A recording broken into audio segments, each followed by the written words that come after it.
जब छोड़ गे दोसर अंगना सोना जब चल जइगे मर जइतो पगला तोहर साथ जब छोड़ गे दोसर अंगना सोना जब चल जइगे दोसरा के खातिर सोना हमरा नहीं भूलिए गे दोसरा के खातिर सोना हमरा नहीं भूलिए गे तोहू नहीं भूलल हे जाना हम नहीं भूलबो रे तोहू नहीं भूलल हे जाना हम नहीं भूलबो रे और ससुर में डबल सिनुरा लगैबो रे बसहिया ना माएगो तोहर लगैबो रे राधिका रिकॉर्डिंग स्टूडियो सहरसा।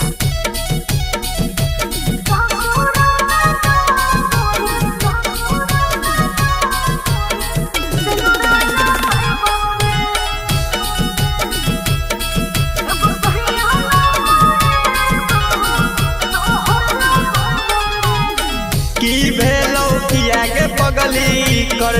तू गाथ गे ओह सब छोड़े रे पगला और रहबो बात रे समझली की भेलो किया के पगली कर तू गाथ गे ओह सब छोड़े रे पगला और रहबो बात रे जाई छी त जोगे पगली हमरा नहीं रुलैया गे जाई छी त जोगे पगली हमरा नहीं रुलैया गे तोहू नहीं भूलल हे जाना हम नहीं भूलबो रे तोहू नहीं भूलल हे जाना हम नहीं भूलबो रे और ससुर में डबल सिनुरा लगैबो रे बसहिया ना माएगो तोहर लगैबो रे बुझली सिनुरा लगैबो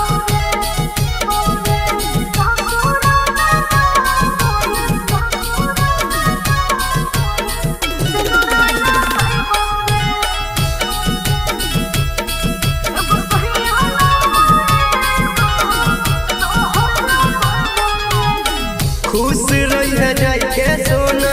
पिया के अंगनामा मिले आइबो ससुरा से पगला तोहरे भवनमा बुझली खुश रही जाई के सोना पिया के अंगनामा ससुरा से मिले आइबो तोहरे भवनमा मिल के अति सावत नाता तोर के जइहे गे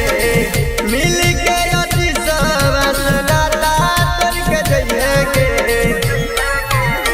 तोहू नहीं भूलल हे जाना हम नहीं भूलबो रे तोहू नहीं भूलल हे जाना हम नहीं भूलबो रे और ससुर में डबल सिनुरा लगैबो रे बसहिया ना माएगो तोहर लगैबो रे रिकॉर्डिंग बाय सुजीत सहरसा।